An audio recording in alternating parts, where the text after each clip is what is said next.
Well, welcome to the think tank this evening.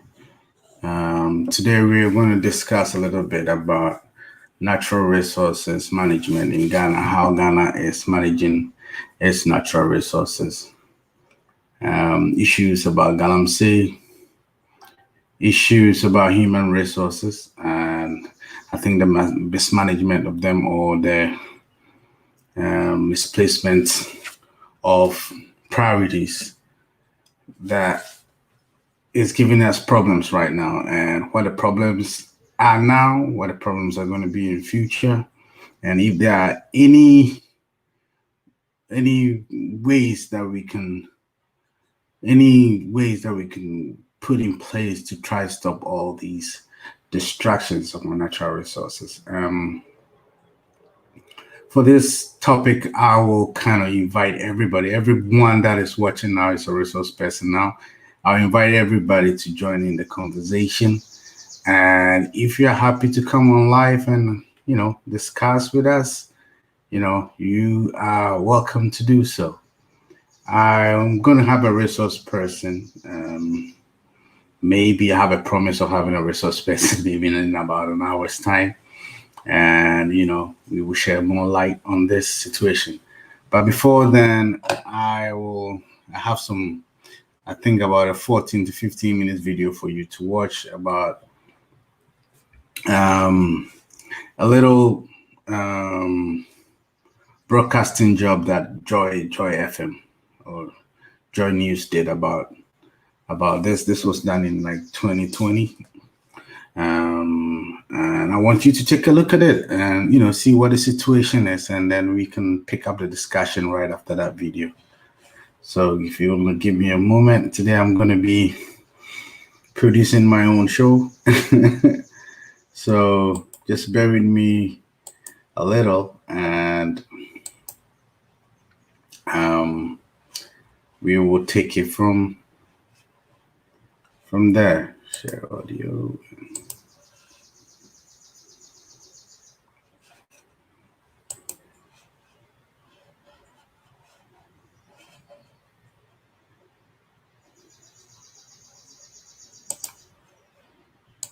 Miners has, in a special operation in the Ashanti region, arrested 11 illegal miners and destroyed equipment worth over 60,000 Ghana cedis on the Odan River. The river, which saw significant improvements in the quality of water it produces at the height of the anti-galamsey fight, is fast deteriorating all over again. A leader of the task force, Safo Ando, wants swift prosecution of recalcitrant alluvial miners to deter others. Nanaya Jima joined the task force on the exercise. Here is his report.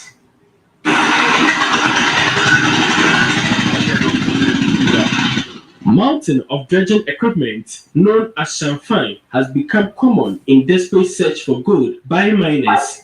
It consists mainly of motor-powered barrel-like apparatus held together with steel and plywoods to cover the platform. The miners stand on the platform to dredge for gold and wash here, discharging a lot of waste into the river. Commander of Operation Vanguard, Colonel William Naughty, had made the following observation in an earlier interview on Love FM. It is about time to start going after the big financiers and the big players that are engaged in this menace, and also to interrupt the importation and distribution of the small dredging machines, popularly known as champans. These are used widely to destroy our water bodies, and we need to take actions as soon as possible. As we speak, over 10,800 of them have been destroyed by our activities. However, still more and more are coming in. The question is, who is benefiting from this? Odaso Water Treatment Center, which supplies water to the people of Obuasi and its environs, could be shut down due to the activities of these water dredgers. It now costs more to treat water due to excessive pollution. The small-scale mining task force took a trip to Abochokom, a community in the Amansia Central District, through which River Oda flows. Shockingly, the miners had, through informants positioned along the road, gotten wind of the arrival of the task force team. They bolted and left behind the Shanfan, whose engines they had lowered in the river in an attempt to hide them. Unfortunately for the task force, they sank the equipment itself. So the task force will have to try very hard to bring up the equipment onto the banks of the river and destroy it, so that even when they come back, they cannot get back immediately onto the river to carry out their operation. Somehow, the task force managed to locate and destroy them. Other Shanfan machines were found hidden in the bush. Later, one Bright Ankoma, who claimed of the local unit committee, showed up with 3 others to demand release of the seized equipment, but they were rounded up. He says he is against the activity. We once went to the district chief executive to report the matter. He sent security men over to arrest them, but they came back. He has promised to send back the security men. The illegal miners are married to our women now, so they have become part of our community. 5 other Shanfan engines purposely made for the activity were impounded. Leader of the operation, Boesie Ando, explains logistical constraints impedes their work. We have been telling these people that they should try and come to our aid so that they can help us with vehicles and life jackets, because as soon as these people see you, they will run away. Now we have able to destroy about 30 machines, and they are moving to the forest. So we will keep chasing them to the forest up to where the river ends. So all 11 suspects and seized equipment were handed over to the police for investigations. The task force, inaugurated in 2012, has been working with the security agencies to prevent mining along riverbanks. For Joy News, Nanaya Ojima reporting. We're still on Galamsey. Technical advisor to the Lands and Natural Resources Minister Ben Ayi has criticized the so-called war against illegal mining, saying not only did government fail to engage, but isolated a key stakeholder, certified small-scale miners. He spoke to my colleague Latif Idrisu at a just-ended ILO workshop at Obuasi. My view is very simple. I mean, for any intervention initiative, you start from the known to the unknown. And wherever collaboration is possible, you certainly are better off, especially in something like the small-scale mining sector. It's a very complex, and as I referred to it, it's sort of literally the elephant in the room. Depending on your interaction with it, you will form certain viewpoints. And so your views, your actions, your decisions will be dictated by that. So it's much better you get a sampling of as many views as possible to inform your decision rather than just going unilateral. So what I said was that the small-scale mining sector, the operators, probably were not given as much of a say in the way we did things as we could have. Prior to government's stepping up action in 2016-2017, the small-scale miners, some of them, had already decided that illegal activities, inappropriate operations weren't good enough, and they had constituted themselves into a task force. The Small Scale Miners Association had constituted a task force which was fighting illegal mining. Clearly, there were lessons they learned, which we could have benefited from. Unfortunately, like I said again, like the elephant in the room, government had a certain view that you couldn't, when the thing became a crisis in 2016, you couldn't exactly distinguish between illegal miners and legal, legitimate and illegitimate. The operations were fairly similar. So government said, hey, freeze it all. Let's stop everything so that we have a clean state and we can slate and we can start again. Now, having said that, maybe we should have paused a little bit to look at those small-scale miners who are on their own fighting the illegality. They probably would have given us lessons which would have gotten us off to a better start than we did. But because we left them out, some of them basically folded their arms and watched. Again, the difficult part of it is that because it became quite protracted, the ban or the moratorium. I don't like to call it a ban. The moratorium was that they who were legitimate did not clandestinely continue mining. Those who were really the target, a number of them continue mining notwithstanding the suspension. So those who were legitimate suffered the most because they didn't do anything, and a number of them lost their capital because of that. So now, come when we want to restart, a number of them are finding it really difficult to restart anything at all because they don't have the capital to start, which is something we could have avoided if we had kept them on board.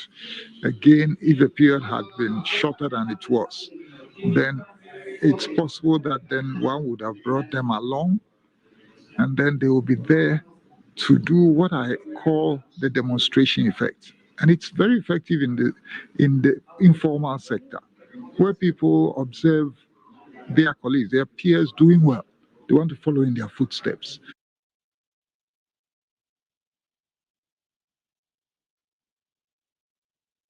And still on Galamsey, the National Democratic Congress is demanding public exhibition of all excavators, weapons, and mining equipment seized from illegal miners as the debate over the disappearance of some earth-moving machines used for mining continue. At a press conference at the banks of the brownish-looking River Pra, National Communications Officer of the NDC, Sami Gyamfi, accused President Akufo-Addo of sitting unconcerned as top members of his party engage in illegal mining with impunity. There is more in this report by Maxwell Agbaba. Well, this is the brownish looking water from the River Pra. Some residents who've been speaking to here say that was not the case previously. They talked about the presence of aquatic life and how they were able to use this water for their domestic chores. That is not the case any longer. Previously, this water was looking so good. To the extent, quite 3 years ago, it was looking so good. We used to come and bath. We do a lot of things with it. Like we used to come and bath. Even if fish is in the water, sometimes you can see fish in the water. But when this government said you want to put a stop to this Galamsey, it even worsened the color of this water. And as at now, no, we don't do anything with it. If you try to bath with it, then you see some rashes, skin rashes over all your body. So we are suffering. Even getting water to drink nowadays is so quite difficult for us. We bath, we used to bath, we drink, we do a lot of things here at first. But nowadays, even this water, when you bath this water, sometimes you get what do you call it? Skin rashes. Well, the National Democratic Congress at a press conference on the banks of the River Pra today is saying that it is getting ready to petition the United Nations to revoke the position of President Akufo-Addo as the UN co-chair of the SDG. They say that appointment has to be revoked because President Akufo-Addo has not shown enough commitment to combat illegal mining, popularly known as Galamsey. We shall petition the UN Secretary General, Antonio Guterres, to revoke the appointment of President Akufo-Addo as co-chair of the SDG advocates. And that petition will be ready by Tuesday.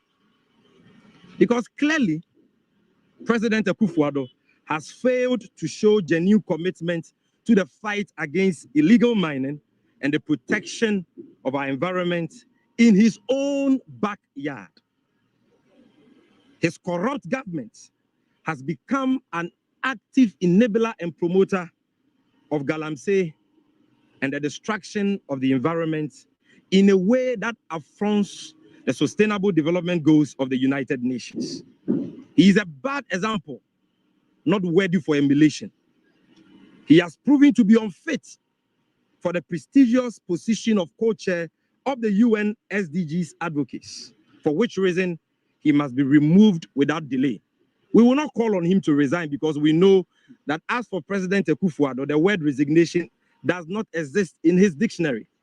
The National Democratic Congress is also demanding a public exhibition of all excavators, mining equipment, and weapons seized from illegal miners. They say it is very important for transparency.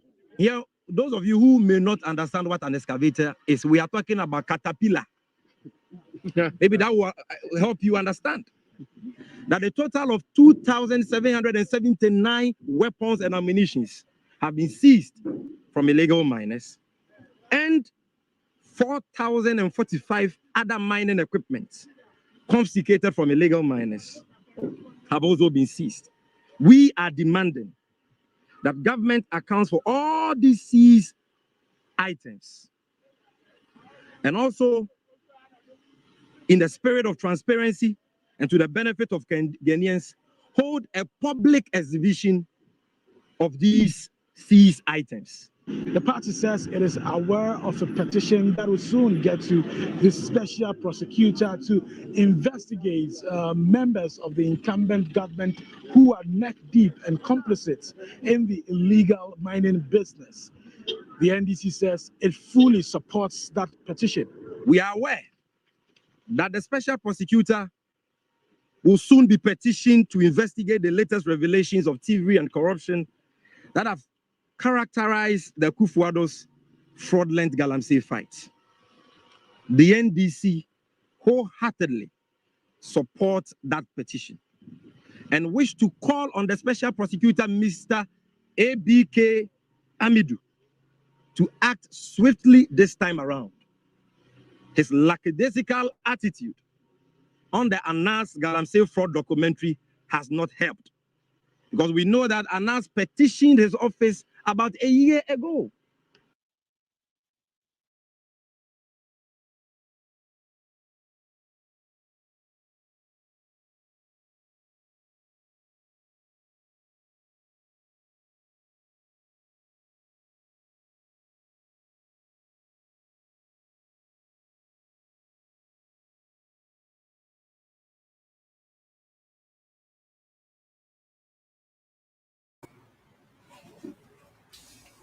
Well, for you for witnessed the news. I mean, there's been, when it comes to the awareness of this problem, there's been no short of broadcasting. I mean, Joy FM, I know Joy FM, most of the TV stations and radio stations have always been broadcasting about this. And yet the issue still remains. And to be very honest, it's been worse, you know. And I have a few questions that I'm going to ask people. Well, someone say, how did they get right to shoot to kill is the solution? Well, I don't know. This problem has been existing, I think, for a very long time. Ever since, I mean, in the 90s, it was there. It wasn't as a big problem as it is right now. But if you remember, there was an outbreak of borreliosa in Ashanti region sometime around the Obuasi area. And from the research that was done, I think it was realized that there are some Galamsey people that were around that area that were using mercury and all sorts of poisonous substances in their illegal mining activities that was causing that. So, you know, there was a lot of arrests, there was a lot of pushback, both by government and NGOs and the Ghanaian public. The Ghanaian public has been very active in talking against this, but it keeps on happening. So we really want to find out how this problem could be solved. And if you have any solutions that you think can help us with this, you know, we take a look at it. As we do, I'm trying to find a video that I watched not too long ago when Ghanaians, the public, the perception out there is that Galamsey is being caused by just the Chinese, the Chinese miners in Ghana. And there was a response from the Chinese ambassador about this issue as to their involvement in Galamsey in Ghana. I'll look for that video and we're all going to watch it. And I mean, I think the reason why most Ghanaians think that the Chinese are behind this is that a lot of these Galamsey and even legal small mining industry is being pushed by Chinese money. And if you remember the Aisha 1 issue, when this Galamsey kingpin was arrested in Ghana, so-called Galamsey kingpin was arrested in Ghana, was a Chinese woman called Aisha 1, and she was arrested, she was trialed. I mean, his issues included illegal mining, poisoning of rivers, and I think even murder. She was let go by the Ghana government. There was a famous response from one of the, I think it was a senior minister, Osafo Maafo, when he came to the US. And somebody asked that question about it, and he said, you know, the imprisonment of Aisha 1 or the punishment of Aisha 1 is not going to solve Ghana's problem. Moreover, Ghana is trying to get a loan of about $2 billion from China, and if we arrest this lady and put him in prison, that might cause some bottleneck somewhere in the Chinese red tape. So we should let her go, and that happened. But I think most recently I saw a video by the Chinese ambassador to Ghana, or somebody from the Chinese consulate in Ghana, responding to this issue of Ghanaians blaming the Chinese for the issue of Galamsey. That's what I'm trying to find right now to show you. As I told you, I am going to.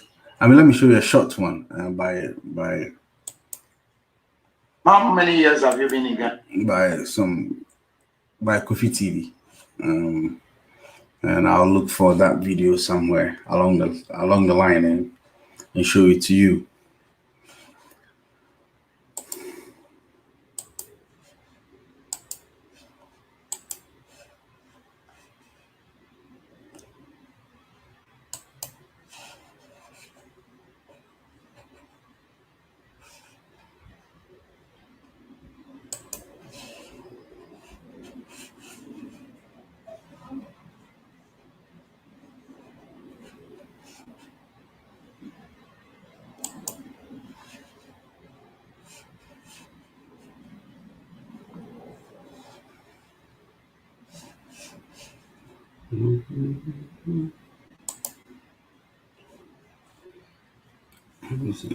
Share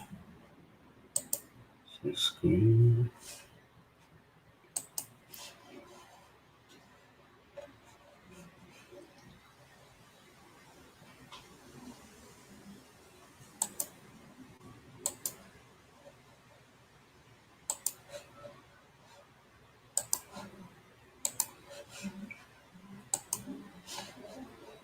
Ghana. 10 years. 10 years. Wow.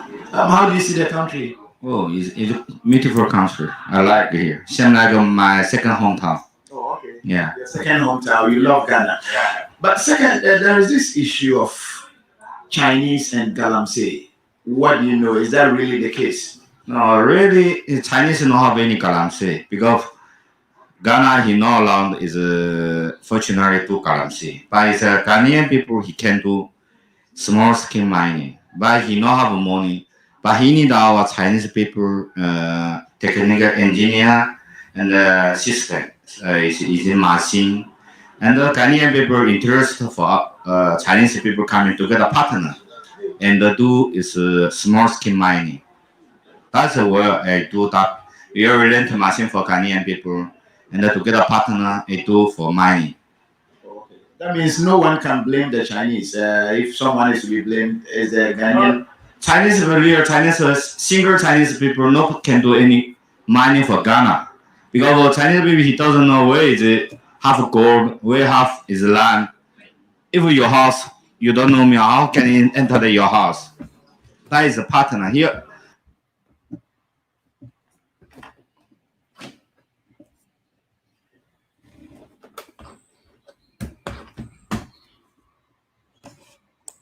The fine for us, because we will have a machine, we are happy for them together do business.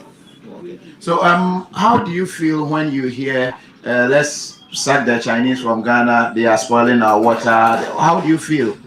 No, really we are Chinese do not spoil water because water side also 70% is Ghanaian people. He do Changfa machine, small use empty drums, put off a Changfa machine, he broken for waters. Chinese people is, I know, so no is close, too close is the water side. That way I know, because I know go there. Because you only learn to machine for Ghanaian people. If our company also have a machine, learn to every day charge for them, give the business.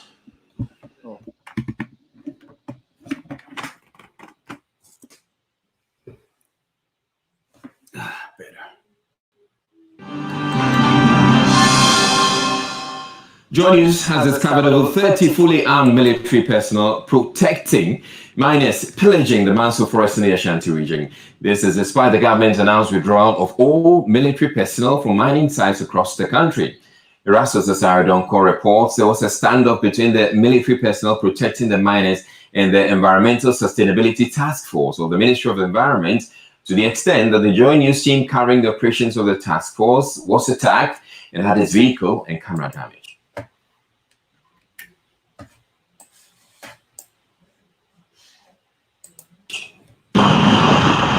The team's journey to this part of Manso and its forest saw scenes of destruction.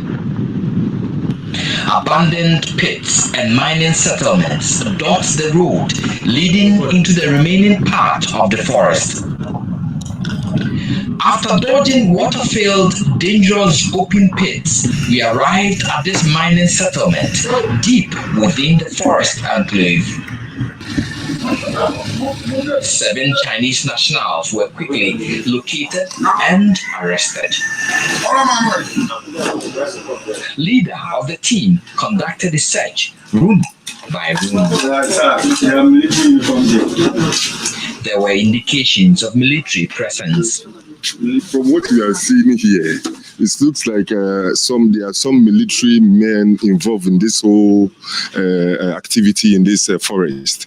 If you are looking at their uniforms, even some have names on them, yes. But we did not meet any of them. But looking at it, I think the military were the people protecting them here to do this illegal job. Okay, so what are we doing with the uniforms? First of all, we need to retrieve them and then ascertain as to who sanctioned their duties here. So these are military accoutrements. You can find names on them. This one is Camel. This one is Camel. We have the other one, Amweni, on this one. And these are, as security men have been able to authenticate, these are quality Ghana Army uniforms, indicating that we may have some military involvement here in this site. In the midst of our search, a young military officer drove into the compound in a Tundra vehicle. Yes, sir. I will see a lot of people beat to say.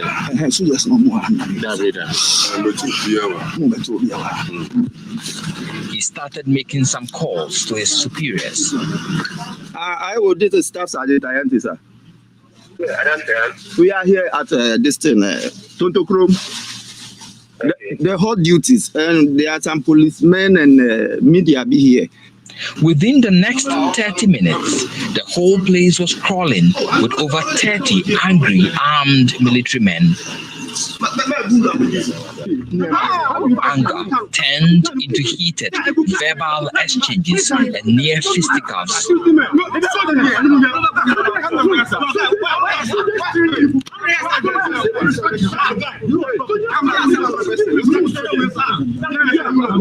A group of physically built men with known faces from the Delta Force group also joined them. The Chinese were released. Our news team was prevented from filming anything from this time onwards as they overpowered the task force and took over. Things got physical as the macho men assaulted my driver, forcibly took the keys to our vehicle and struggled with a camera technician for the camera. Under the watch of the military men, they broke our windscreen and side mirrors. Owner of the site, Donald Ntua, ordered the military to delete all footages from our camera and our personal phones. But we managed to retrieve items from our formatted card. It took the intervention of the Ministry of Environment and the Military High Command to get us released. The Minister for Environment told our news team, quote, Heritage Imperial only has a prospecting license, and so it is mining illegally in the forest. He's supposed to be drilling, testing samples to be presented in the process of getting a mining permit. But Donald told our news team he has all the documents giving him full access to mine in the forest. But in all this, the best judge is the environment, which lies unclaimed with huge gullies and pits. Reporting for Joy News, Erastus Asaredonko, Kumasi.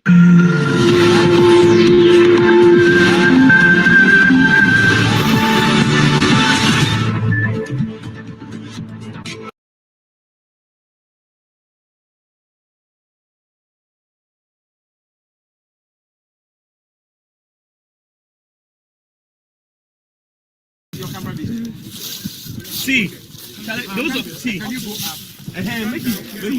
it do live. You are the only you are doing live. So can you come here?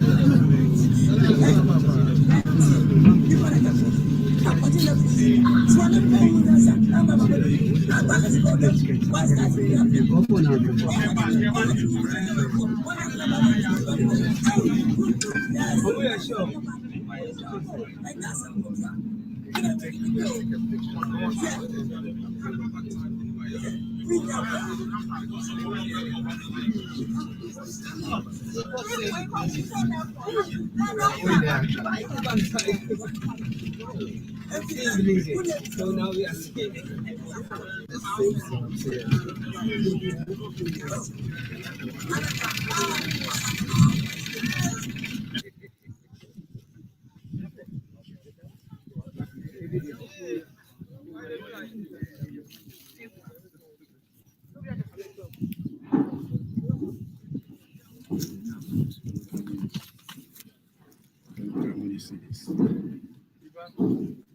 He's a famous rapper. That is very cute.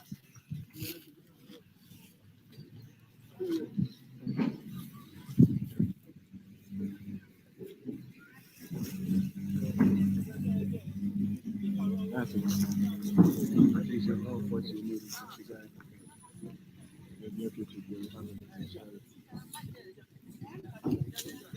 Whoever.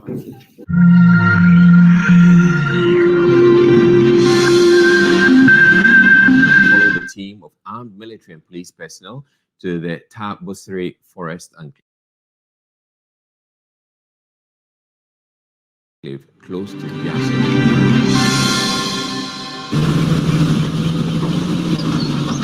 Away from that, the Ghana National Association of Small-Scale Miners is asking governments to immediately order the work of the now defunct Interministerial Committee on Illegal Mining. The committee was set up by President Akufo-Addo in his first term to help address the illegal mining menace across the country. General Secretary of the Association, Godwin Ama, says the committee failed to produce any significant results, even with all the resources allocated to it.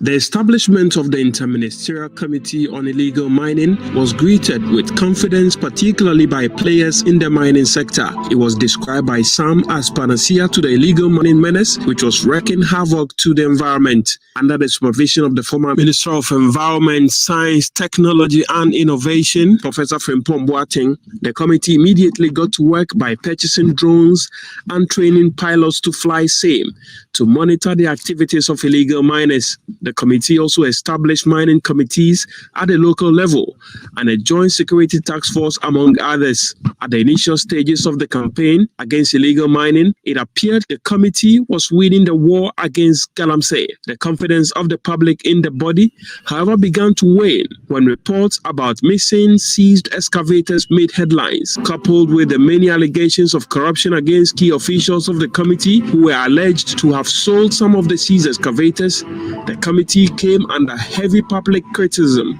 but they continued their work regardless.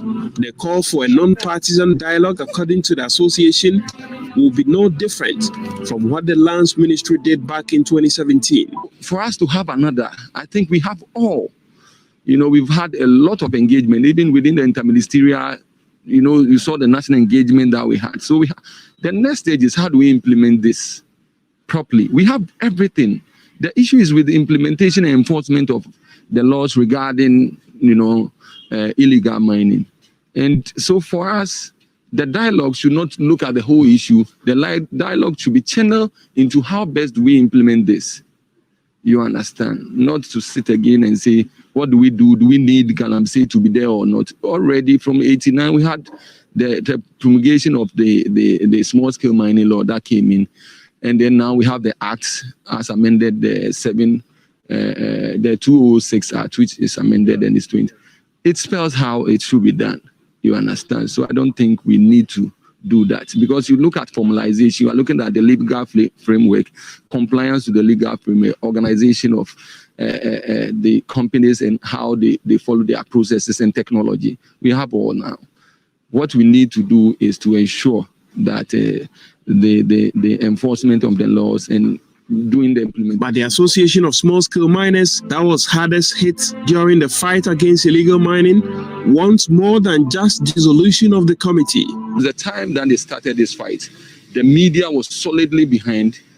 There was massive awareness that were created by the negative footprints of illegal mining to our environment and to the nation as a whole. And we saw all those things.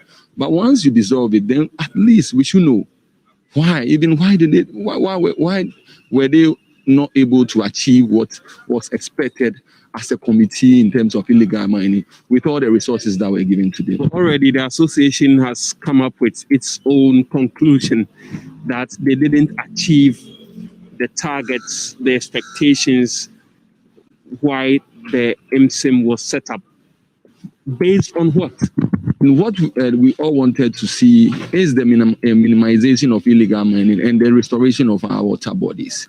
Clearly, you can see from all indication that they couldn't achieve that.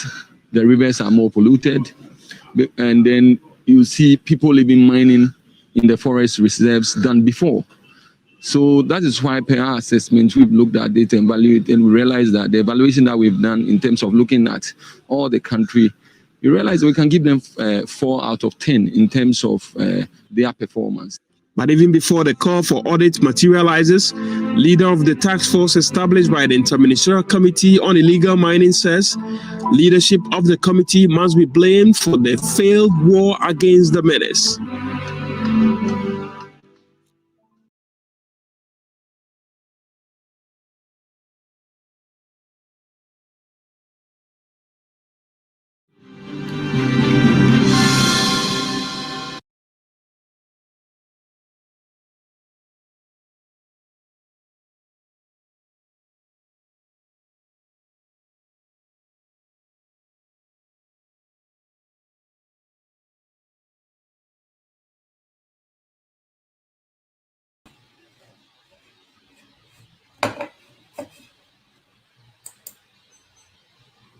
All right.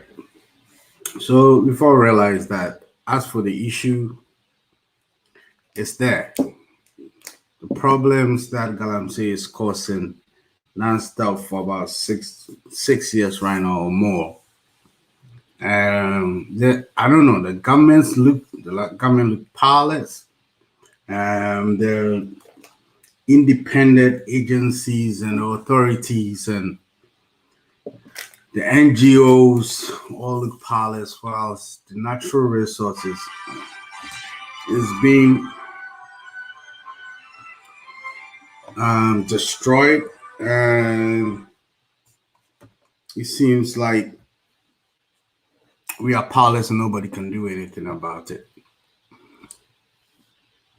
Now, Ghana is having some serious problems with water, and I am going to find a few videos whilst I wait for my resource persons to come on, so that you can just, I'll just show you some few videos like I've been doing for the past 45 minutes for you to know how big the issue is and for you to appreciate it. These things are going on and the police look powerless. I mean, if you saw the video, the army, some part of the army is providing protection to these miners, and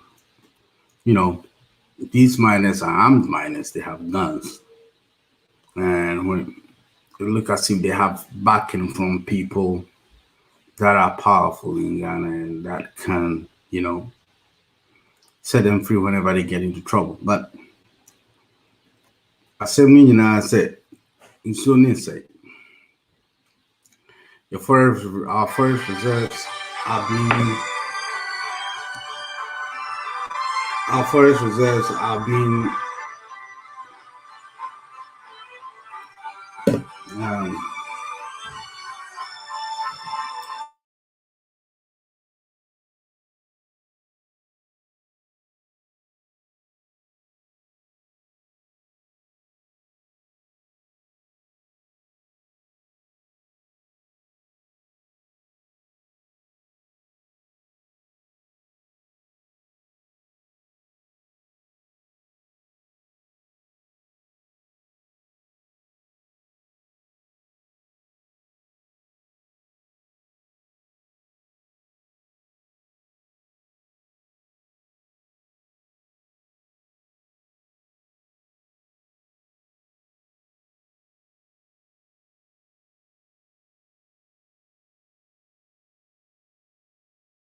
but access to potable water in some parts of Ghana seems to remain just a dream of those that need it. The lack of potable water is a challenge experienced by residents in both rural and urban communities in Ghana, but it is more prevalent and dire in the rural communities, where some lack basic water facilities and others have to walk very long distances only to get to a contaminated source. This is the story of the people living in Chiamikrom, a village near Kwame Danso, the capital of Sene West District in the Bono East region of Ghana.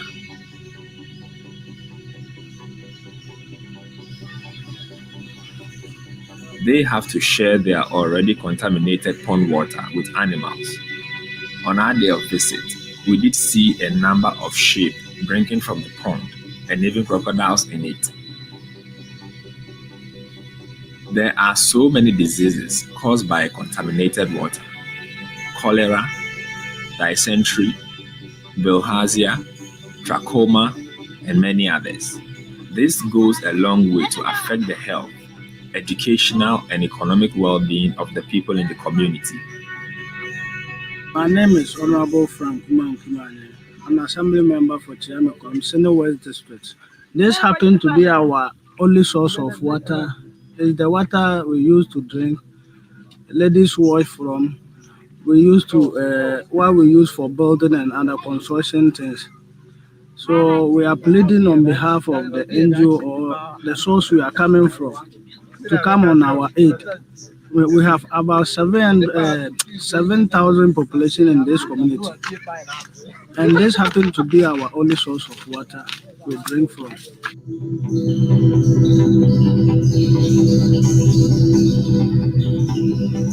Save Ghana, a non-governmental organization since 2013, has been able to construct mechanized water systems for some of these communities with the help of donors. Communities such as Adaprase, Komfokro,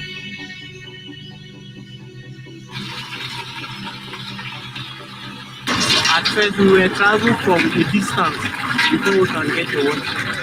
But nowadays, we can get the water. Papacy of St. Francis of Assisi Parish, Prime.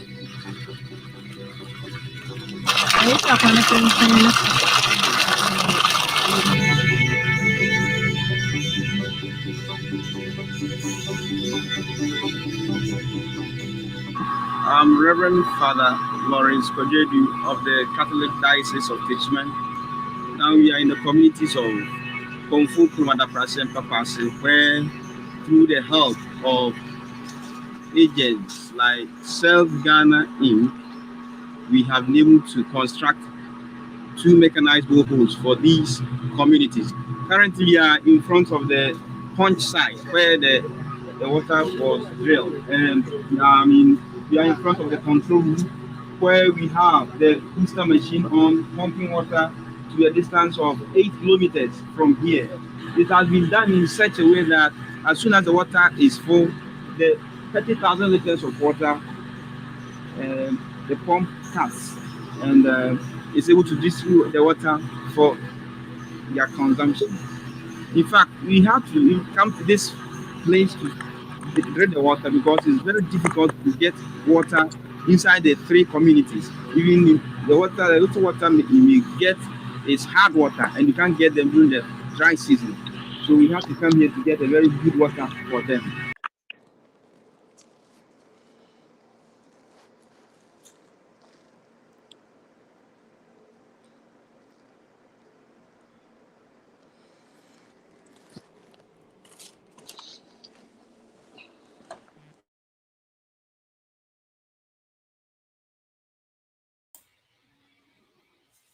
Yeah, I'm sorry for my dependable NY has arrived.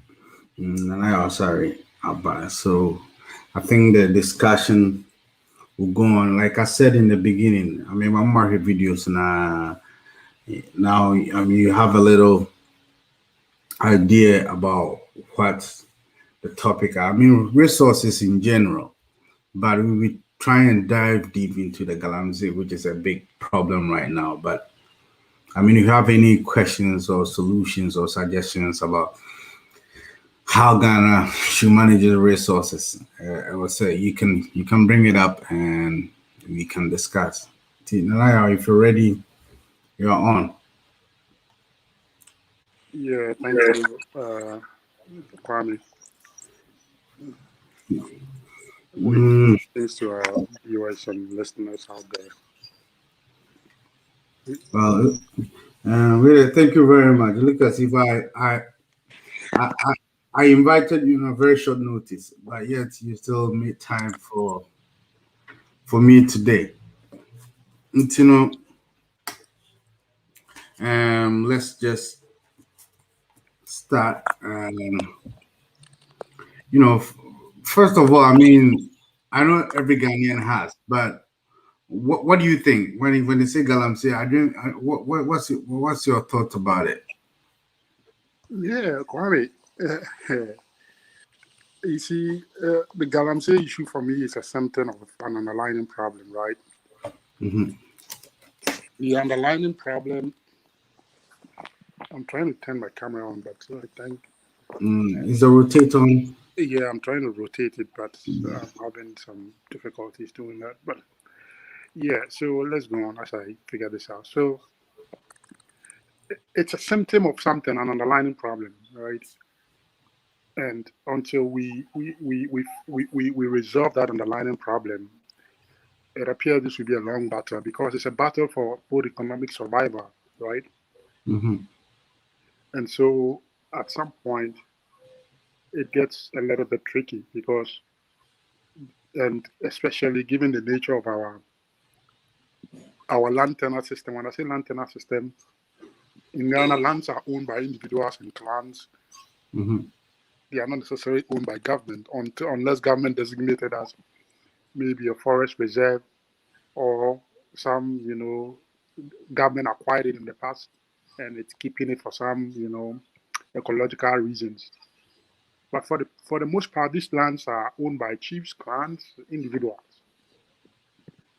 So it's easy for people to deal, or whoever, it's like the Chinese, to deal with these individuals outside of any governmental control. The only governmental control is, okay, even though the lands are owned by individuals, if you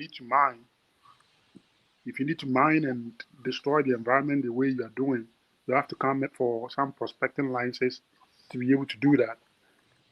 That is only when the government right comes in. But the issue is, yes, some people do go for this prospective license, which is a coy or more like, a charade. They're using that as an excuse, but then when they get to the field itself, they are not doing prospecting, they are doing actual mining. And government supervision and government ability to supervise all these activities across all the country, it's very, very, not encouraging, very, very, very, very ineffective. So it's like they would have gone out there, gotten the mineral prospecting, but they will get to the field and they're not doing prospecting, they're doing mining. But who is following up on them? And even with the little ones that have the capacity, or the little institution, the Minerals Commission or whoever has that responsibility to supervise them, it's like they're all compromised to some extent. So they are ineffective. You're unable to, go out there and stop these folks, because think about it, you are paying a government official or a government employee, public servant, maybe 4,000 Ghana cedi a month, and these guys are making like 50,000 Ghana cedi in 1 week or 2 weeks from gold. They can easily pay off these guys. So it's on that score, it's challenging. And the other thing too is that these people are saying that, hey, we don't have a job, and here is it that we have a land that is fertile with gold, and we have got somebody who is giving us the know-how to bring out this gold. Why would they resist that? Why would they tell the person, hey, we don't need your help to take out this gold? You get the problem. So the problem, government effort at resolving it is saying, well, we understand that, yes, you have to survive, you have to do this.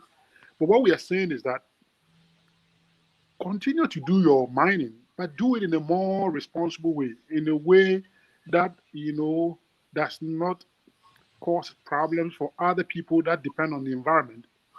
The water bodies that you see that these people need as part of the resource to dig this gold, it's not just for you alone as a gold digger or as an illegal miner or a galamsey or whatever. That water body is for the whole community. So how come that you, one person, you want to destroy a water body that is meant for the whole community, or that is serving millions of people, or that has people's livelihood dependent on it? That approach, for me, is where the government is coming from. That we cannot allow that to go on, because if we allow that to go on, you go in there as a private person, get your profits, and then destroy the environment and the water bodies for all of us. Meanwhile, when you got your profit, you never went out there to compensate all of us by building boreholes or alternative source of water for all of us.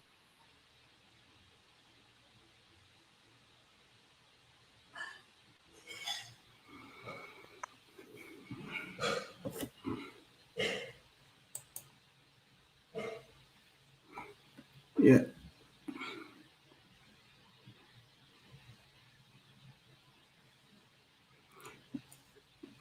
Right, I think Nana is having some technical difficulties.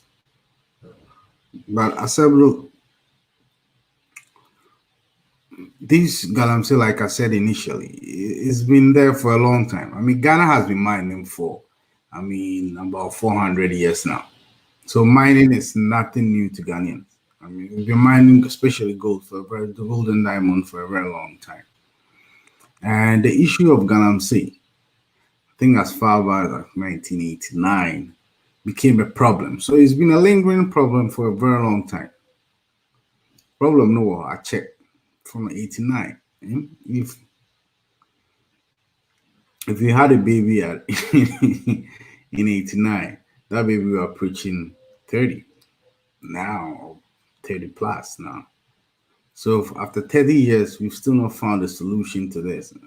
Like I said, in the 90s, it was Buruli Osa, and it was just very famous mining areas like Obuasi and the Prestia and the old famous mining areas that we had these problems.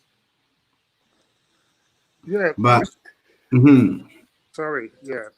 No problem. Yeah, probably like you said, we've been mining for 400 years, right? Mhm, How come that in all that period to now we have never had these issues? Yeah. So I was saying when you left a little bit, like laws were made in 1989 against this Galamsey problems. That means Galamsey, the government became aware of Galamsey and how serious it was around that time and decided to make laws against it. That's about like 30 years from now, right? And in the 90s, I think 92, 93, there was those issues of Buruli Osa around the typical mining areas like Obuasi and Prestia and Takwa and all those areas.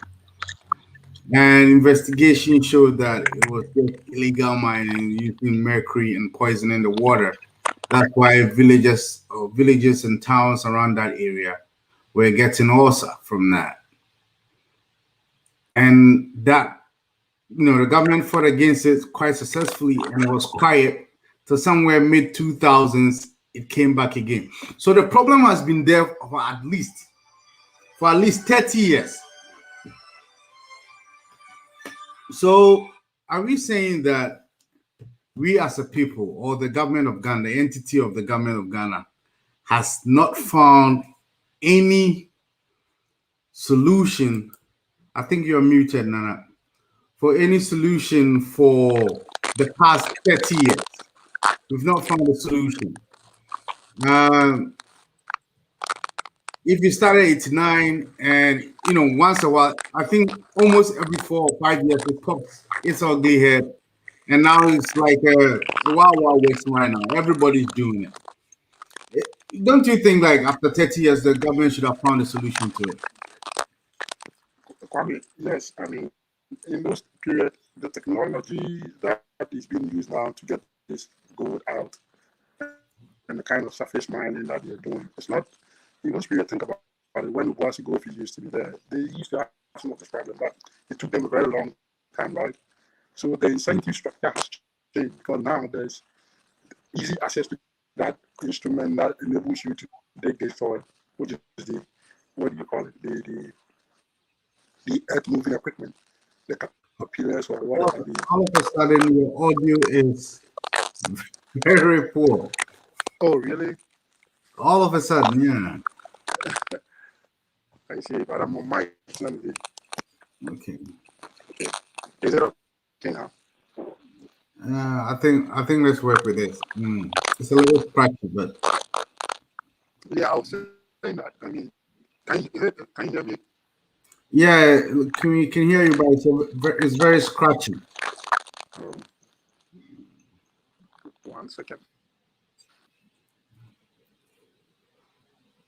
All right, wait for him while he fixes his mic and come back on.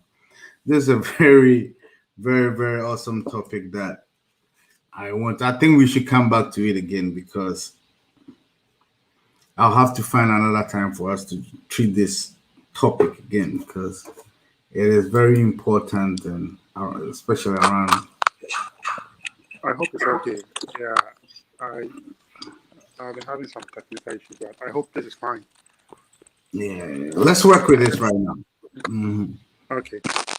Yeah. So, like I said, in those times, people didn't have easy access to the resource, the huge resource or rented equipment that was required to dig this. They dig the ground, and then Mhm. the idea of quickly like doing a little bit of surface mining and getting the gold and washing it. That this was not something that people knew about. It is the Chinese invention, the Chinese way of doing things that have exposed people to realize that we didn't really need too much of all this heavy equipment to be able to like get the gold. You can get it, using the surface mining and that has spurred many people on do what they're doing. So I think it's more of people having knowledge about now how to dig the gold. And the fact that they can easily get access and rent this earth moving equipment places where they need them. It's what has fueled the uncontrolled nature of these things. And then like I said, our chiefs too have not helped in some way. Our chiefs too have contributed to this, right? Because people don't just come into a community and destroy water, and then if it is affecting the people in that community, usually the chiefs are the first people to react and say, hey, you are impacting negatively on my people by destroying water bodies that we've relied on. But these chiefs don't seem to care. As far as they get their share, they have, a bit of whatever they're supposed to get. They seem to, just ignore it. And maybe it's also based on the fact that at this stage, like you said, in the last decade or 2 decades, we've been having a lot of like transition from drinking from streams to drinking boreholes, right? Drinking from boreholes and so maybe people, because people don't really heavily depend so much on these streams for like their daily water needs, they probably also are not incentivized to care or to protest in that sense because they think that it's a borehole close to them, they can get water. But in the past, or in those 30 years time that you talk about, when you go back 50 years, we didn't have a lot of these boreholes in most of our communities. So our main source of water was to go to these streams directly and fetch water. So you see that the situation then would have made it unthinkable for anybody to even think that they want to destroy this water body. But fast forward to now, we've shifted a lot from drinking from these streams directly, and we now have boreholes and pipes. And so the communities that dependent on these streams directly don't see the urgency and the need for when these things are destroyed. That has also contributed to why I think the guys are able to do this things in these communities and get away with these things.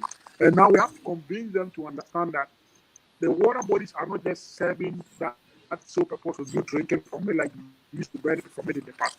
And today you probably think that I'm getting a bowl, so I don't need. It serves some other major functions to keep our ecological system going. And then if you are drinking from it directly, it serves some other purposes of like Ghana Water and Sewage Corporation getting those water and processing it and serving people in bigger communities like Accra and other cities.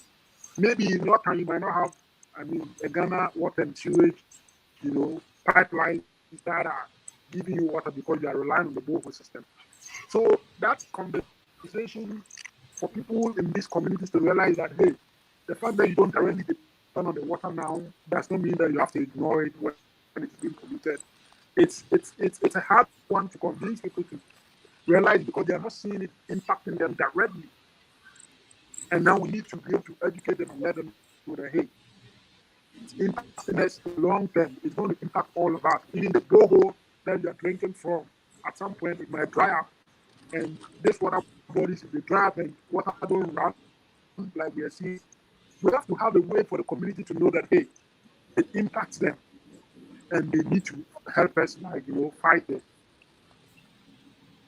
And if we're able to do that, I think these guys that do these things in these villages or in the forest places, when they are doing it, they will know that the community will stand up against them.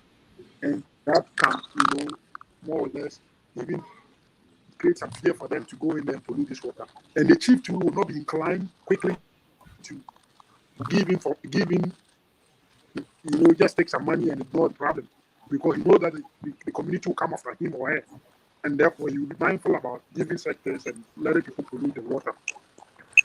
So we are not saying don't mind. Like I said, everybody understands you have to mine, but hey, don't let the cost of your mining, destroying the environment, be a cost that we all as a society will have to bear. If you want to mine and get your own water and clean your own stuff and contain your own waste, don't pollute the other person's land on the other end because you are mining to gain profit.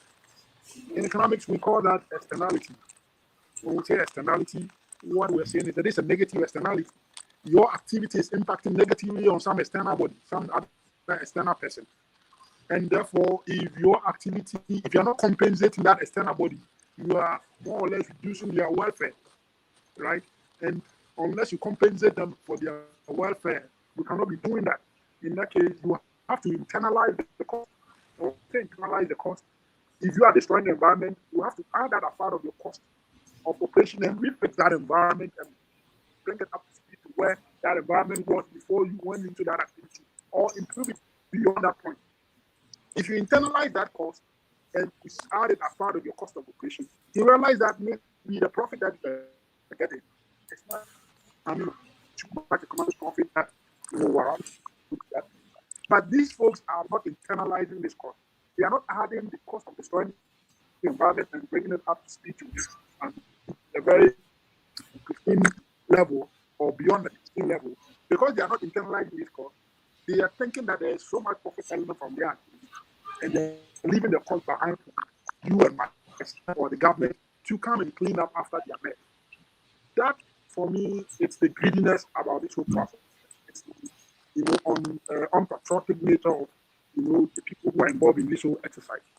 So if they want to do it, let us let them know the cost of destroying that environment and the cost of bringing that environment up to par or 15 level, and charge them for it. If you charge them for it and they see that, oh, my activity and all these other costs associated with the activity I have to bear them, then maybe I have to think twice if I'm going to this business. And I think that is what government is doing.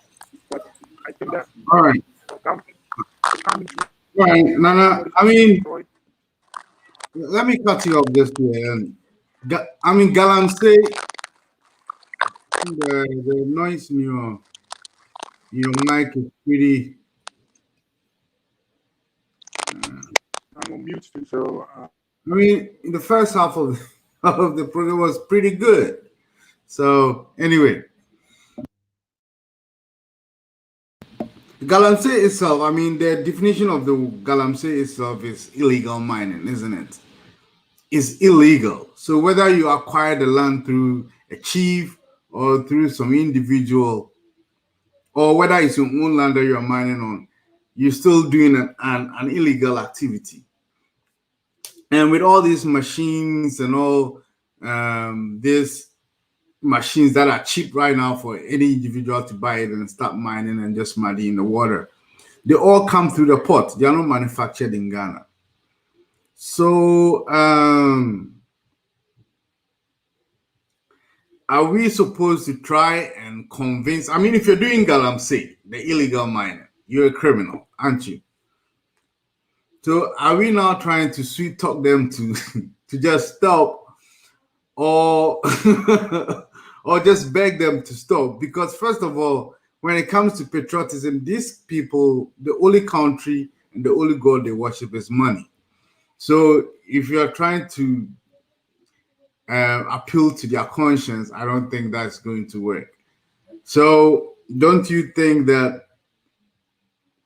there should be some kind of force? Or, I mean, we have laws against all these. Can't we just let the laws work? And I think you muted this. Galamsey, he said, I mean, when you think about it, the aspect of this Galamsey, some people have gone for the license, actually. They've applied and they've gotten the license. But right then the work of what they're supposed to do with the license, they go beyond that. So like I told you, somebody will go and say, I'm only going to do prospecting. But then once you get there, it's not doing actual mining. Right. So they're using the prospecting license as a coin to go and do the actual mining. And in essence, even though he has a license, what he's doing will be illegal in that context, right? Because the license that you had to mine was to go and do prospecting. So if you got to the field and you were doing something more than prospecting, then whatever extra activity you were doing other than prospecting would have in this context be illegal. And that would probably also fall under the definition of Galamsey. So there's this shades of different things that is happening within the sector. And there are some people who, as for them, they don't even have the license to begin with, the prospecting license to begin with. They're just doing their own thing on the side. Those should be maybe the purely or the typical Galamsey person who's not even bothered about getting any license or anything. And there's some people too who have gotten the license to mine and to do what they're doing. Yeah. When they finish, they can reclaim the land. So if you go into the field, those people too, they might have legally the license to mine, but then they, as much as they are mining, they are impacting us negatively by destroying our water bodies, which probably might not be part of the license agreement that they had. But so you see, it's these different shades of people. When you go to the field, you have to identify which category does any particular miner fall in, and then they definitely the solution and the punishment for each of them will not be the same, right? But generally, what you see is that people are taking advantage, even when they have the actual license, to also go beyond and then destroy our environment. And I mean, let me quick question. I mean, the distraction that Galamsey is causing, the water bodies, even the underground water system, because the chemicals, the mercury and all those chemicals they are using is sinking into the water beds. And even if you're using boreholes, you're going to be affected by that.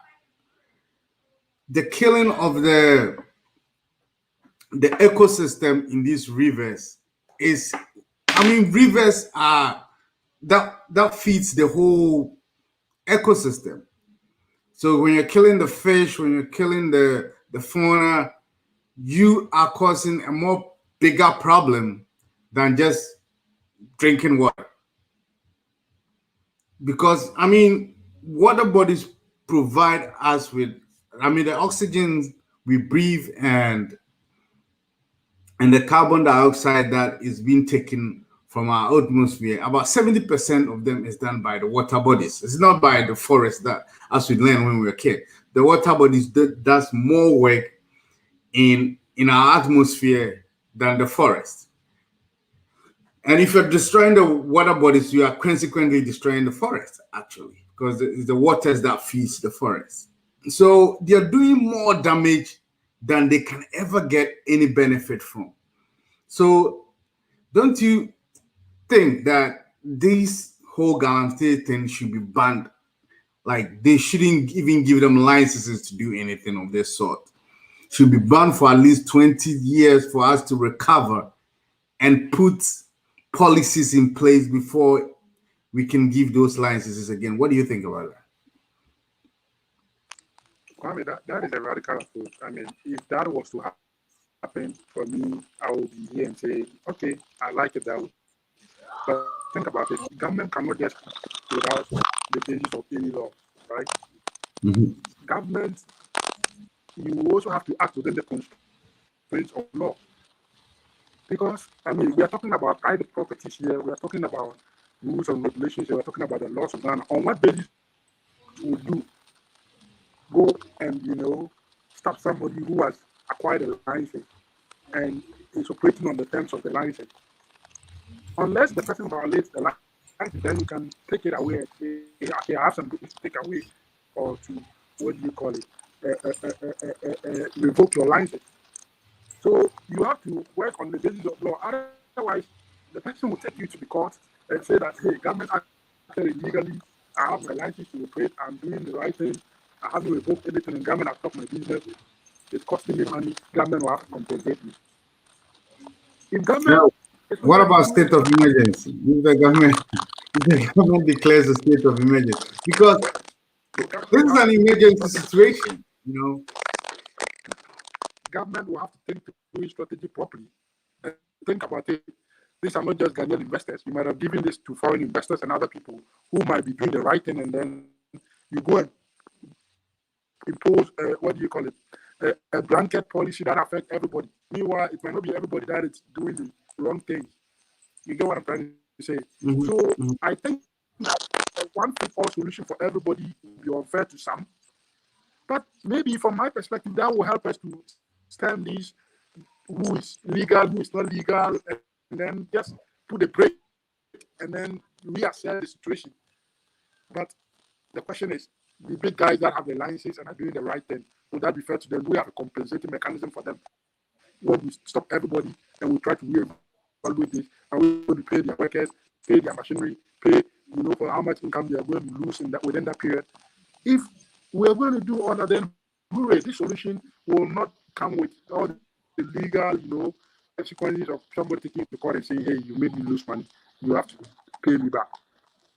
So I think that, like you said, yes, government can decide to come and say, hey, I'm putting an emergency situation, and regardless of whether you have a valid license or not, stop it and let's take a look at how we can, you know, or maybe government will say, I'm going to reissue new licenses based on your requirements. These are things that I think that government will need the support of. But no. When Ghana went through some banking crisis, the government came in, borrowed money to solve that issue because it was a crisis. I think this is of equal measure or even more problematic, because human life is at stake. And like Mr. Brown said, no money can atone for the damage that is being caused. So, I mean, this kind of pours into our last discussion we had about the elected politicians that we put in being more important than we think they are. Don't you think that with pressure from the citizens, something can be put in place like the way we solved the banking problem? Pay everybody that we have given license to. I mean, how big is this industry? Most of them are illegal anyway, so we don't have to pay them. So, don't you think that would be? I mean, this has to stop. What do you think, so? The person who said, yeah, fact, no amount of money can atone for the damage that it costs to the lands and the water. That is true. I mean, and that is where people realize that it is not everything that money resolves. Money doesn't resolve many things. It resolves some things, or it has a limit, right? This environment that we're talking about, I mean, if it will take a long time to bring it back to maybe its original, you know, levels, and how much money can you put in that exercise to bring it back? This is a land or natural thing that so you see, money has a limit. But like I said, in the banking crisis, think about it. Government just did not.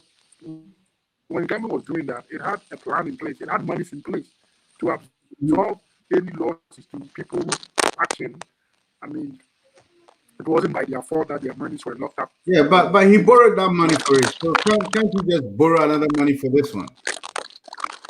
I'm coming. So, like I told you, there's a consequence, right? Government can borrow money and do it. That is only when the population is behind them, is supporting government. Like when you have a politician balancing power against the general welfare needs of your people, sometimes that road can be tricky. Government said that when they tried to fight Galamsey, it lost seats in all the areas that do Galamsey in the last election. Not because government was not doing the right thing. The government was doing the right thing by making sure that our environment is protected. But look at what happened. That right thing did not necessarily translate into votes to the government. The only thing the government was fortunate was that the other communities that saw what government was doing, that were not directly impacted by this activity in the community in which government want to ban these people, said, you know what, we still think that you're doing a good thing, so we're going to keep you there. But government is now saying that, hey, let's not this political. If you make it political, then you make it difficult for whoever is in government at any point in time to go in this community. And you get what I'm trying to say. So I think that is where we probably need consensus across the political divide. Because the government at the time said, "Oh, I'm putting my presidency on the line," and in fact, your presidency you put on the line, you didn't lose, but you lost most of your seats in those areas for the parliamentarians to the other opponent. And the other opponent will say, "Hey, you know what? Go ahead and do it because I just want power. I don't care. Once I get power, I'll think about what to do." So I think that if we, the Ghanaian people, are able to tell the politicians that, "Hey, play politics with this," those communities in the short term might vote for you, but we will not vote for you as a larger population. That will probably let the politicians start thinking twice. Hey, we need to be nationalistic about the solution to this problem. So balancing that act will be very difficult for any government. And if you have a government that so much care about power and doesn't so much care about the bigger picture, then it's difficult for you to get the solution that you are asking for. But I think that we, the citizens, can demand of the government that, hey, we are supporting you, we are behind you, we will make sure that you see this through for us because it's going to help us. If we don't do that, and we just leave it to the politician who is looking for power and is seeking to consolidate or get power and get votes, just vote for vote's sake, they wouldn't care about like the good aspect of all these that we are talking about. They only care about their parochial interest of, oh, let me ignore them, let them do it so that the next one, when I go to those communities, they can vote for me. Okay, so the government, the unpatriotic nature of the government is also a problem. Yes, if the government is unpatriotic and is not being more spiteful and is just doing it for political gains, then that can cause us to. And that's why we have to set up and put pressure on government. That you do what is right. Do what is right. We are here, we are behind you. Those communities can decide to vote against you. But we, the general population, we are behind you. We will compensate you, we will vote for you. We will do this. Some assurance to give them, bolding them to take that decision. Otherwise, I think that they will slack. And if they slack, and one day, who knows, assuming they didn't win the next election or they lose the next election, the next government will come, will be faced with the same problem. And the cycle will keep going on. And once we play into this political, foolhardy, then these Galamseyers will have a full day. They will have a full right. Because they'll then play on the, on the threat of political parties losing power if they dare come against them. Well, this answer is very deflating. That means, irrespective of who is in power, this thing is still going to go on because they all love the power when they get it. The issue about the chiefs. I don't know. You have Nana in front of your name, so you could be a chief, but I'll still say this. The chieftaincy has been, I think it's more problematic in this era than, ever.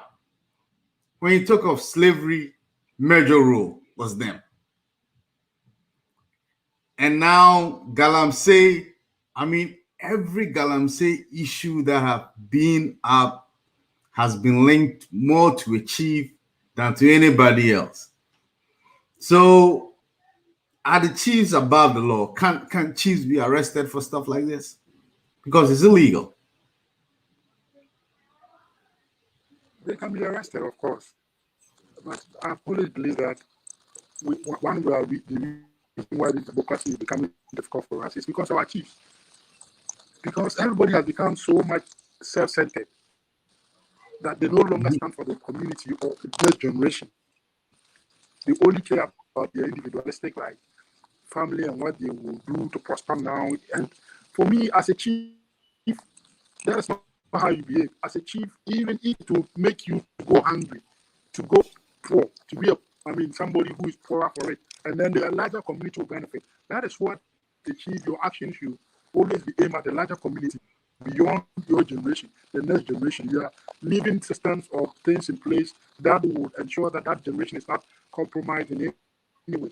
But these chiefs don't think like that. They only think about these days what they can get, and then they leave everybody else in the community to their fate. If you're a leader and you think like that, then there's a problem. Then you're not a leader. because you are not safeguarding the community for, you know, that future. And I think that leadership has become a problem for most people in our country because people are not thinking long term. They are not thinking that, hey, we need to safeguard these things.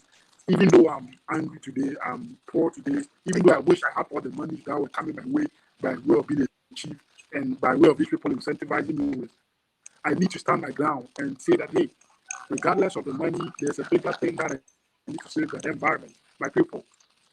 But I think that we can't win this fight if they keep. Let me jump in here real quick. I mean, when we're growing up, the position of chiefs were that they were custodians of the community. They don't own the land themselves, but they hold it in trust of the people.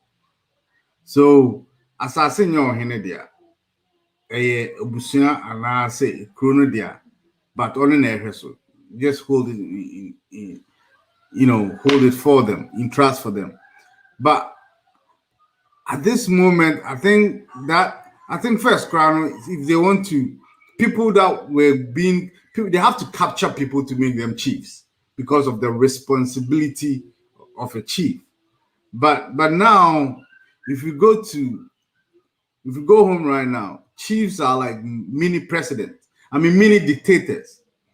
They do what they want, and the government dares speak about any chief, even the smallest of the chiefs, and all the chiefs are going to galvanize behind him, and that's going to be a huge problem.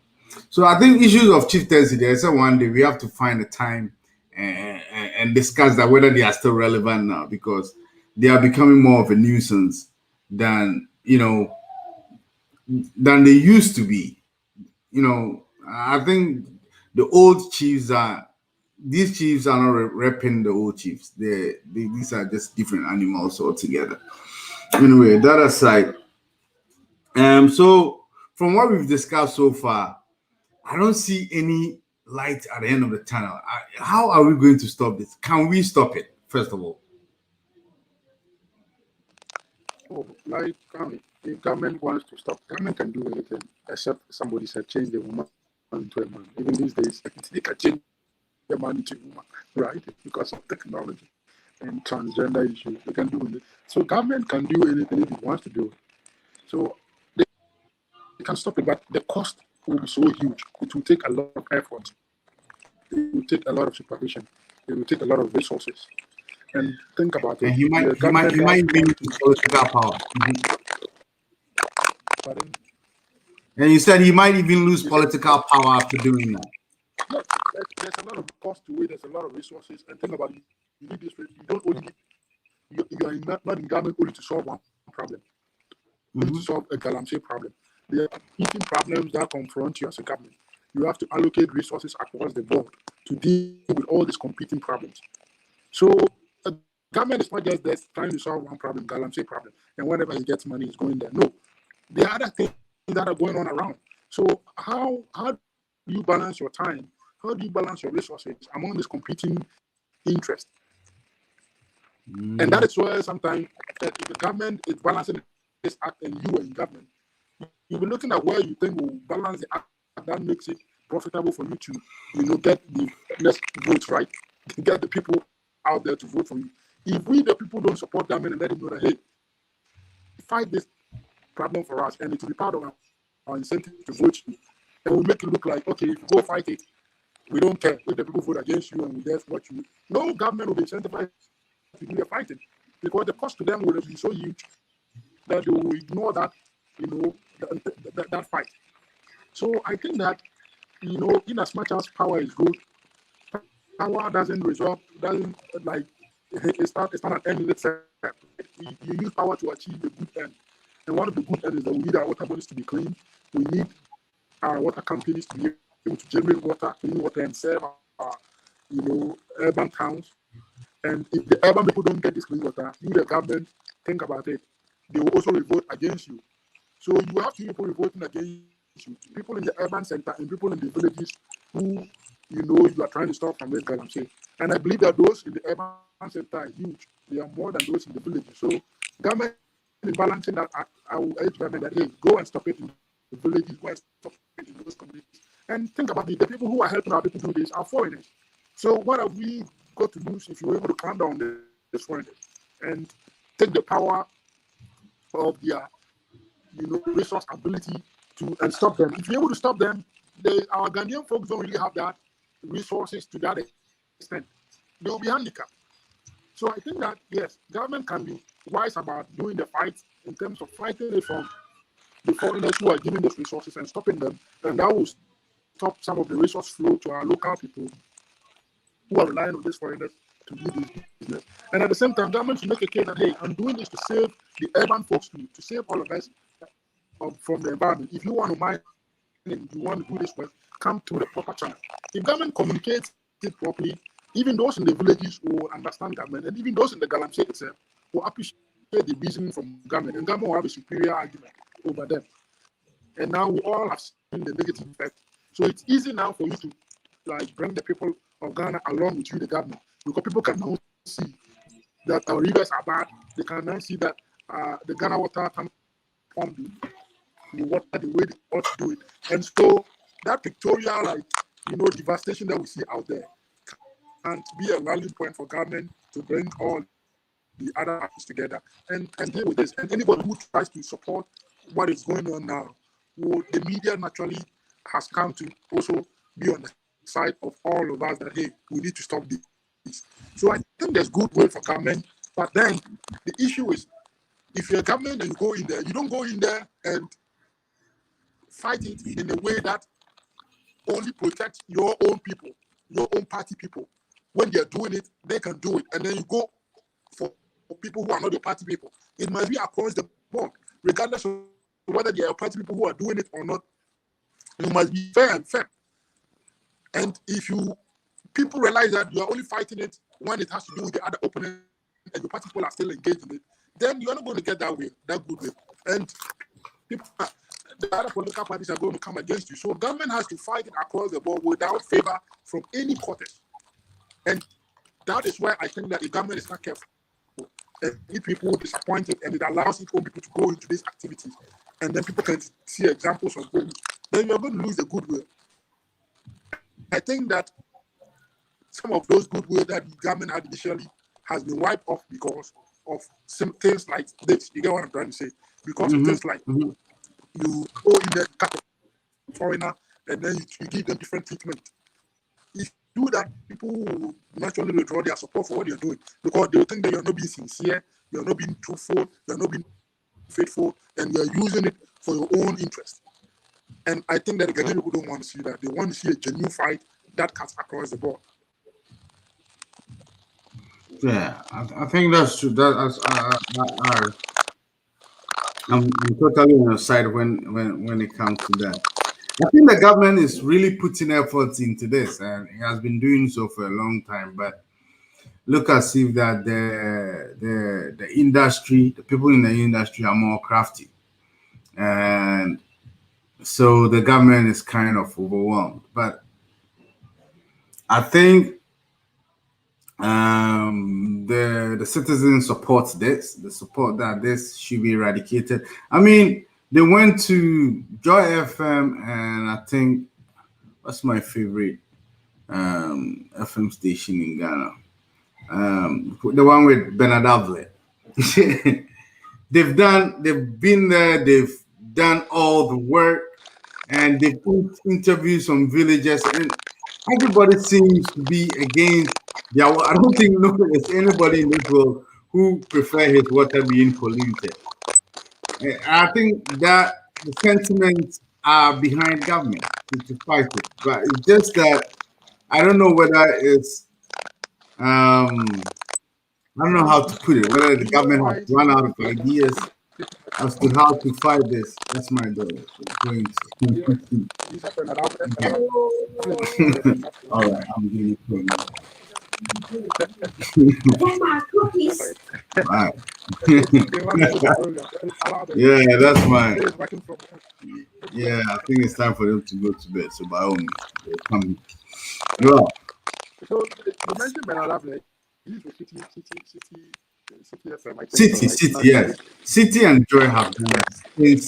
And Arimia announced, the other guy, I've forgotten the other investigators and journalists. They've all done a thorough job about this. And so Ghanaians know what is happening. So I don't know why it's so difficult for government to just nip this in the bud. And the issue, I think that what I heard, I mean, from a very trusted source like Kokubako, I think Alaska, it appears that the issue that we're talking about here, it involves the very big men in our society, the chiefs, the politicians, the press, the journalists.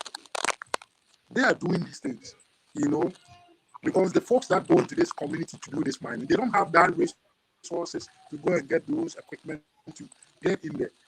Definitely somebody sponsoring them. And so when the president is trying to stop these things, it's like it's coming back to hit the very people that are close to him. Right. And I think that is why I think that our people or our leaders or our stakeholders are not helping us. Because you see, if the president acts forcefully, these same people will come around and say that, hey, they'll create another story. But they won't create a Galamsey story. They'll create another story and maybe try to make the government look bad. So the government, its own people are involved. Politicians from the political divide are involved. So, cracking the whip is becoming difficult for government. But at the stage that we are in now, or where we are going, if we don't do something, I think that these few people cannot take all of us for ransom, and then continue to take us on this path. And think about it. Right. Kubaku said that they are business people, they are chiefs, revered chiefs, so not just like any sub-chief somewhere, revered chiefs. Hands are addicted to some of these things that we're talking about. So it begs the question that what kind of leaders do we have in our community that are, leading the conscience of this society? They are not modeling good behavior. And I think that is dangerous. It's dangerous. But as a president, at this point, I don't think that government needs to be fighting this along cronyism or affiliation with, party people, chiefs, business people. I think if government does that, he will be compromising our future in a very big way. And we will all live to regret it. So government has to be forthright and ensure that, hey, even if my people are involved, I'm going to use them as an example. If you can punish your own people who are doing this, then you have the moral right to punish any other person, right? Right. But if you let your people go off the hook and everybody knows that they're involved, there's evidence. I'm not saying if there's no evidence, just go and catch somebody just to prove a point. No. Make sure that there is evidence that these people are involved, and the evidence is so clear that they will have no way to be able to escape the evidence. And I think the Ghanaian people support, even your party folks will support you, because they think that these people are becoming they are becoming so parochial in their economics, that they're not thinking about all of us. But we all know that if we don't act now, the consequence of this thing will come back and haunt us. It is not a rocket science. If we don't do something now, we will live to face the consequence of what we're doing now. And these people might have been gone. These people might have gotten their money and probably will not even invest in those communities.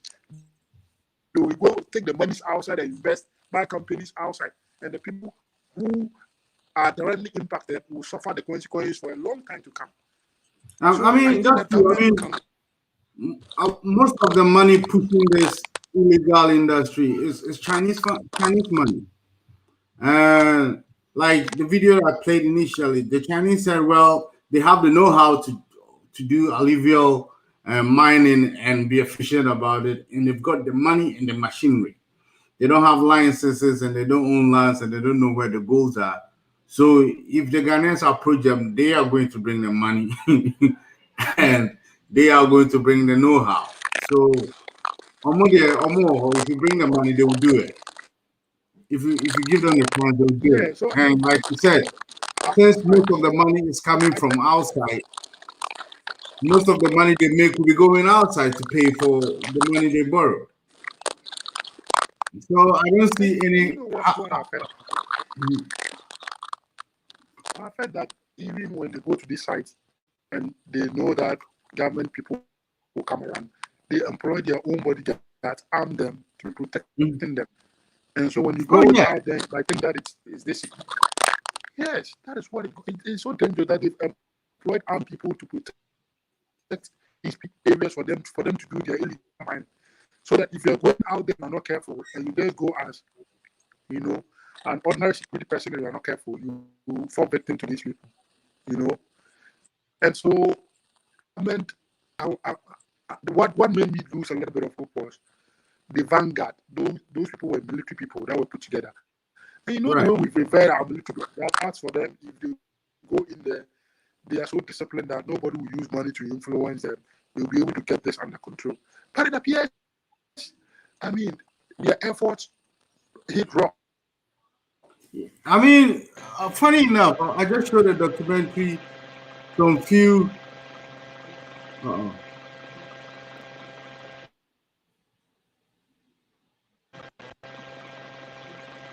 Yeah.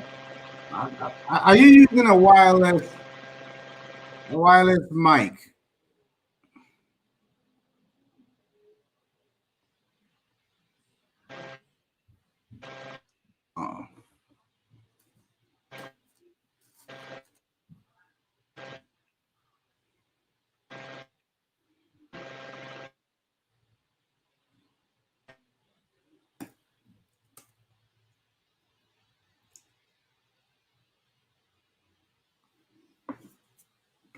I was on mute.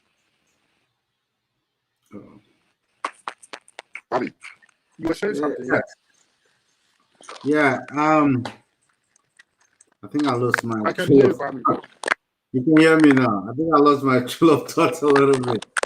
But it was on the borders of. We were talking about the soldiers. Yes, these vanguard people were going about their business, and they found this mining company that only had a prospect license right in the middle of a forest reserve that they are not even supposed to be there according to their license. And when Vanguard approached them,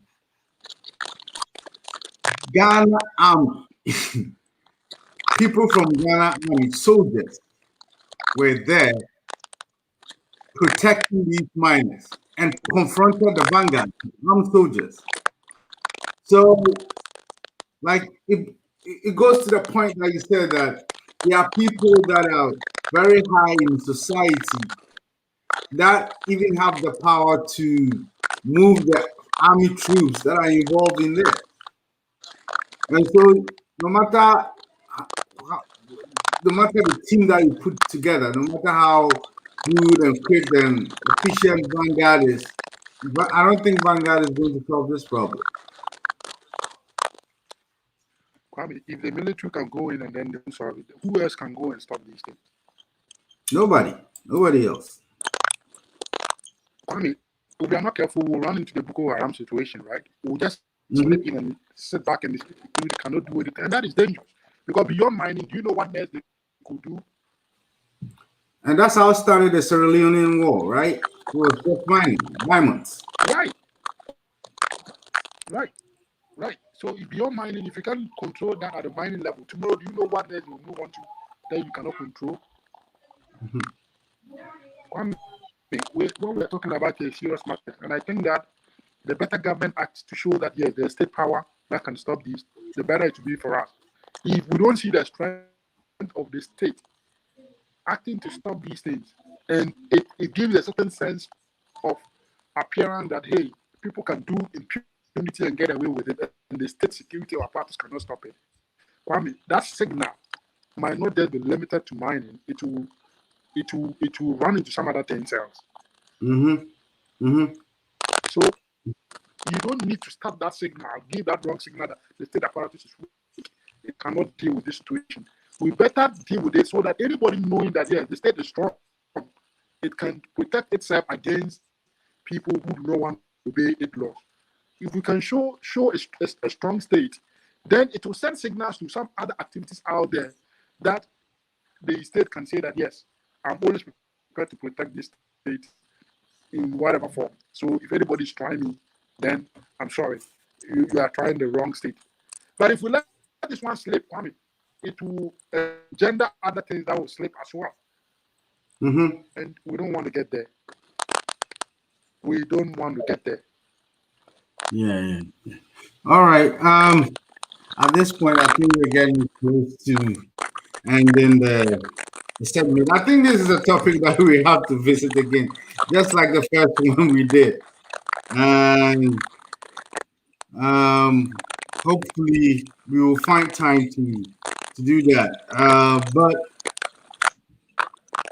this issue, I mean, do you think can we regular, like, can we regular, I can't get my tongue twisted, my tongue is tight.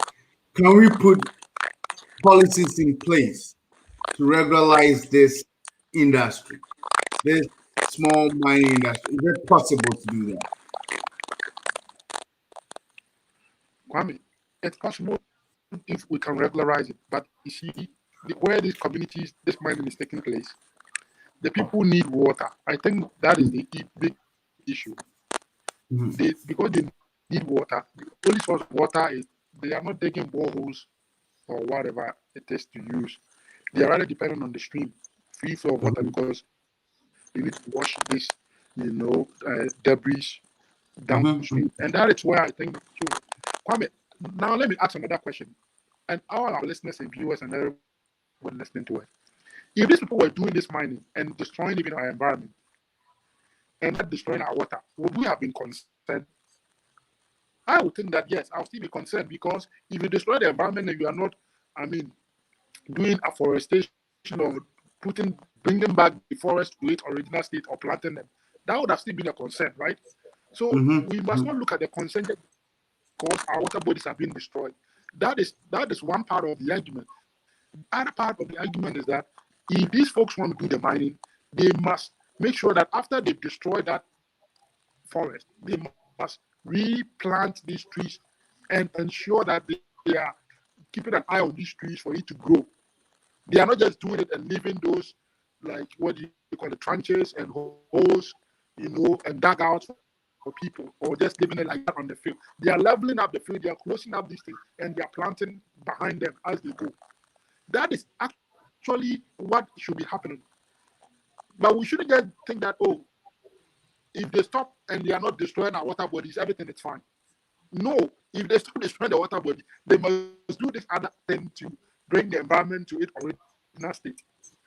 So you see, it is twofold. We must see it in twofold. Otherwise, people will just think that, it's because the water bodies are being destroyed. That is why we are concerned. But the water body is one part. It's important we keep it clean as it is. But the other thing too is the environment itself. Even if they were not destroying our water body, we still need to keep the environment intact. After they've done their mining and they've gone, they still need to go back to those, places and plant the trees and level out the place and ensure that the safety of people who use that environment, it's up to speed. Just like Kwame here, when you go and you build a house, and you are destroying any ecological system, they make you bring that ecological system after you build your house to, its original standard or beyond, much better improved status.